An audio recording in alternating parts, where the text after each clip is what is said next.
Well, I've made the other announcements. Skip, give us an overview, please. Yeah, wow. It's we fought our butts off all day long, and Cade was outstanding. Take the momentum of the game in that one inning, kind of got taken away from us, and just want to thank the coaches and the players more so than anything, and congratulate Ole Miss, and they did a great job, outstanding team, and I think that us losing the momentum in the game really cost it, and I wouldn't want anybody out behind the plate other than Jimmy Crooks or Trevin to close the game. I mean, Cade was at the end of his rope, and he wanted to keep going, and I've got to look out for him and his future.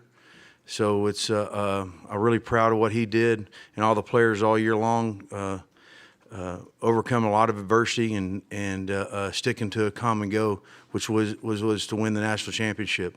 That'll always be our goal. Thank you. Okay, we'll open up for questions now for Cade, and we'll start with Eddie. Eddie Radosevich, Centerscoop.com. Cade, just as far as, is it tough to look big picture right now with what you personally were able to accomplish coming back this year from Tommy John, and just even more so the team and what you guys have been able to accomplish throughout the entire year, getting to where you guys did? What do you mean by like big picture? Like just losing the national championship. Oh today. yeah, just being able to get here. Yeah, obviously. I mean, that was our goal coming into it, and we made it here, and we accomplished a lot this year. But we'll be back, and I know that because this team laid the foundation for the future of Oklahoma baseball. Okay, right here. Josh Caller with All Sooners. Yeah, Cade obviously pitched extremely well today. Can you just kind of walk us through what was working so well for you today and why you're so effective? Yeah, I mean, I just stuck to what I've been doing the last few starts, and that was just taking it one pitch at a time. I just wanted to put my team in a position to win and, get ahead and throw strikes. Okay, Eric? Eric Sorensen from D1 Baseball. Cade, I saw after the game, T.J. McCants came over and Coach Lafferty came over to shake your hand. What did they say to you, and what was it about? I mean, they just told me good job, and they said I did a hell of a job, and I have a lot of respect for those guys, and they did a great job. Okay, Jordan. Jordan McAlpin at the Omaha World Herald. Cade, obviously not the end result you guys want, but reflect on your two starts and your time here in Omaha at this event. It's been wild. It's been fun. And hopefully next year I can get back, or we can get back here. So that's the plan. Okay, right here. Justin Martinez, the Oklahoman. Cade, as a Norman native, the only one on the team, just what did it mean specifically for you to be able to have that name on your jersey out there today? Yeah, it meant a lot. This is a dream come true for me, and I just wanted to represent the university as best as I could. Okay, right there. Lee. Lee Benson from KWTV in Oklahoma City. Cade, the inning where you guys took the lead, I know you guys stranded the bases loaded, and it seemed like the momentum might have been going back towards Ole Miss, but the next frame you struck out the side. Did it seem to you like the crowd was pretty one-sided again, coming out there and getting those strikeouts again? What was that like for you in that moment? Yeah, I knew once we stranded those, the bases loaded, we needed to take the momentum back. I had that going through my head, and so I just wanted to go out there and continue to make good pitches and execute. Okay, Eric. Eric Bailey with the Tulsa World. Cade, there was a lot of 2010 players, former OU players came to Omaha, and I just want to ask you to reflect on this locker room and the friendships you made and just the journey you guys have had this year coming to how far you came. Yeah, I mean, this team is second to none. I'll remember these guys for the rest of my life. It's a close-knit group in there, and there's a lot of young guys, and then there's, like Tanner, Trent, Jarrett, Carmichael, Ben, all those guys that have been around for a while.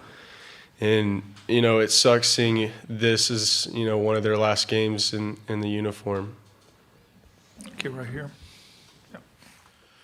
John Hoover, All Sooners. Cade, you mentioned one pitch at a time. It probably is harder to do than the way you explained it. You know, keeping your heart rate down, keeping your breathing down when you're out there and the tension of the game is mounting and the strikeouts are mounting as well. How did you do that? How did you keep yourself calm in the moment? Just stick with my routines. You know, just make sure to take a deep breath every time before I deliver the pitch, and then, you know, if I didn't like the pitch, or if say I thought it was a strike and it got called a ball, you know, step off the mound and take a deep breath and lock back in. Okay, we have a question on Zoom. Please state your name and affiliation, please, and the question.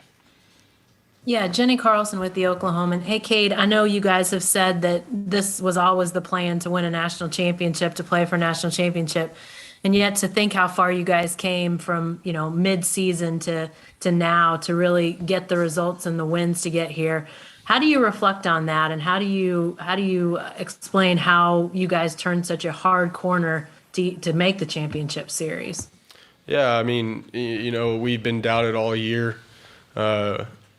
You know, we were picked to finish sixth in the Big 12, and you know, I think when looking back at the beginning of the year, we didn't know how to win yet, and that's something our team figured out, and we went through struggles with that at the series against Texas and Oklahoma State, and then we kind of learned and got through that, learned how to win, started believing in each other. And it kind of just took off from there and set a good, clear path for us. That'll be it for Cade. Thank you. Congratulations on a great season and a great tournament. Thank you, guys. Thank you. Thank you, Eric. Okay, questions for Skip now. We'll start here with Eddie. Eddie Radosevich, Soonerscoop.com. Just what was the interpretation of the rule in the sixth inning on the interference? Was that just a straight interference, I guess? Yeah, I mean, running the runner's lane, that's maybe what the call was. And they have to go back to the other bases because it kills it right there. I think the biggest thing that I want to explain to that deal is the umpires are going to, if we take out the human element of the umpires, this game's not ever going to be any good. If we continue to do those things and put a computer or whatever they want to do, it's going to continue to be good. The rule says that you have to do it within 30 seconds and not be able to look at the video board. That's what the rule says, and maybe there's some discrepancy of it, but that's what I also love about the game is the human element. I have tons of respect for the umpires. I mean, going back to the regional tournament, never understood why they couldn't be out there with a national anthem when everybody else is, because it's very important to our country. And I explained that to them too. So that's the interpretation of the rule. They have a runner's lane there. And if we mess with the fabric of the game by getting computer umpires, I think I'll just go fishing. Okay, right here. Tarek Mostri, Norman Transcript. Yeah, after the run got taken off the board, they came back with the solo home run. What does it mean to see your team come back and get those 2 runs in the 7th and respond on this stage? Well, I mean, they're going to fight. That's one thing that they've done all year long. They fought and they fought and they fought and they've battled and battled and battled. That's a part of their DNA, and that's a part of what the University of Oklahoma has taught them how to do it, and our culture has taught them how to do it. And really proud of those guys. The funny thing is about baseball, it doesn't care how you feel. It doesn't, and that's what's great about it too. And so that's the learning lesson in it, and continue to fight and understand the details of the game and fight for what's right in the game and play it as hard as you can because it respects you. Okay, back over here. Justin Martinez, the Oklahoman. Skip, Trevor Michaels, someone who's been a rock for you the whole season, especially in the postseason. Just what was your message to him after the game today? That I loved him, and I wouldn't want to have anybody else out there. Okay, we'll go Eric here and we'll come across. Eric Bailey with the Tulsa World. In 2009, Coach Garrido went through a national runner-up season. You were on his bench. What did you learn from Coach during that 29 season, and what did the players learn after getting so close, and what do you expect of the team going forward? Well, I mean, our expectation is always going to win the national championship. That's not ever going to dwell on. I mean, we're as soon as we practice every day, that's what we're going to talk about. What I learned from Coach Garrido is one pitch at a time, and understanding what the moment does to the environment does to kids, and to try to be in control of themselves one pitch at a time. Because really, that's what the game demands you to do, and that the game demands you to be a good teammate too, and to play as hard as you can. And I'm thankful for my time with Coach Garrido. There's no doubt about that. I love the University of Oklahoma and what it represents. It's like a family-owned environment. That's what's awesome about it. Okay, Josh. Yeah, Skip, Josh Kyle with All Sooners. I know it's kind of adding on to that. I know it's probably pretty tough because the season just ended, but are you able to have an appreciation, just for this year and everything the team accomplished and this run, obviously, to this point? No, not really. I wanted to win the national championship. That's what my goal was, and it'll continue to be my goal. And you and John, y'all fueled us a lot all year long with the tweets and stuff about us being the last place team in the SEC. I wanted to wait till the end to tell you that, and I appreciated that, and so did every player on our team. We'll get back to you, Jonathan. Jordan. Jordan McAlpin at the Omaha World Herald. Coach, can you talk about the growth you've seen from Cade over the course of the season? Yeah, I mean, it was something I experienced already, with Cade Cavalli. See, Cade was a two-way guy when we got him, and early in the year, as a freshman, he comes in and, I mean, whatever it is, he had it. And then we go into January and he gets hurt. And I'll never forget this as long as I live. We just got beat in Tulsa from playing Oklahoma State, and he's sitting right behind my bus seat. And I turn around and he stared out the window all night long, the whole ride home. And I thought to myself, I was like, this guy's made it something different. Because you got to, being a coach, you got to look at stuff like that. You got to find the value in what those guys go through. And so when he started and coming back from the fall, our trainers and our strength coach did an outstanding job of every day doing something with him to get him better. And then we started the season off the first month where he was our starting third baseman. And we kind of knew what was going to happen if it went down that road. His arm started feeling better. We started throwing bullpens. And so we had Cade Cavalli before we're throwing him in relief. And then we started starting him at the end of his sophomore year. So that's what we started doing with him is we were throwing him early in relief. Then we started starting him at the end of the year. And he got better and better and better and better. And I still don't think he's a finished product. And he's really good. I get it, but he's got poise. He's got demeanor. He understands. He's regurgitating everything that we talk about, one pitch at a time, going to releases, taking deep breaths, staying in his routines. He's talking like a guy that's a professional, and he's got still a lot to grow in that area. And I'm so proud of him. I can't, that's what we talk about. That's what the University of Oklahoma is about. It's about developing young men in that row. Jonathan. Skip will try to do better on the podcast from now on. That's all right. So I want to ask you further about Cade, just his performance today. How good was that?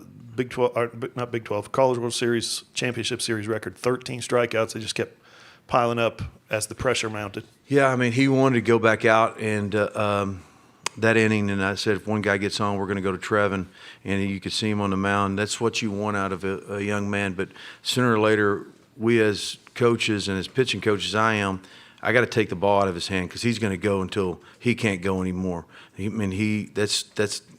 in his DNA. He's gonna battle you, and that's what's awesome about him. Watching him play high school football or watching him pitch in a game or having an at bat. That's who he is. That's what he's about. And I couldn't find a better young man to represent the University of Oklahoma than him. Lee Benson from KWTV in Oklahoma City. You've talked about this a little bit already, but game ends and you get back in the locker room or around the guys. It's probably difficult, but what is that message that first thing you talk to them about? Is there anything? But what do you say when that happens? First thing is you can accomplish anything you put your mind to it. You can be anybody you want to be. You put your mind to it. Secondly, the game doesn't care how you feel. That's why the details in the game are so important. And you got to keep fighting for every inch that you get in baseball, and you got to continue to work. You did a great job. I love you. Really proud of you. Really proud of the coaches. I mean, what they did and what they accomplished was incredible. And we got to continue to grow as a team. We got to. I'm just happy in that sense. Mad, pissed off about losing, and I'm not happy about that. Okay, we have a question from Zoom. Please state your name and affiliation and the question. Hey, Skip, Jenny Carlson with the Oklahoman. Cade was talking about how this team had to learn to win, but obviously you guys did that. To do that, though, at a time when you guys really needed to start to pile up some wins to make the NCAA tournament, really get some momentum. How hard of a task was that, what your guys accomplished, really turning the corner like they did this season? Well, Jen, the one thing that you can in baseball is confidence is a fragile piece of ice. The guys wanting at the end of the game or wanting the ball, wanting to be in situations, they're in control of themselves. The moment's not too big for them. And, you know, wanting the ground ball hit to them, wanting the fly ball hit to them, the mindset of the guys sitting on the bench. The bench guys are just as important as the guys on the field because their synergy provides what goes on in the game. And they got through that. They broke through that mode of knowing how to win and understanding what that is and wanting the ball hit to them, wanting to be in those situations. I can remember Peyton Graham hitting a grand slam. I forget who it was to win the game. It was incredible. I think we had 2 of them, and those guys, him hitting the 2-run homer, and in Florida to tie the game, it was just incredible. That's what he's talking about when they figured out how to win and how they figured out how to pull for each other, whether it's bringing Diego into hit or him getting that bunt down or Sebastian coming off when Brett got hurt. That's what shows you what a good culture is about. Guys are still, they understand they have value and they understand they're going to fight to the bitter end. Skip, thank you. Congratulations. Thank you. We'll see you next year. Yes, sir. Thank you, Bill. You losing to third base coach?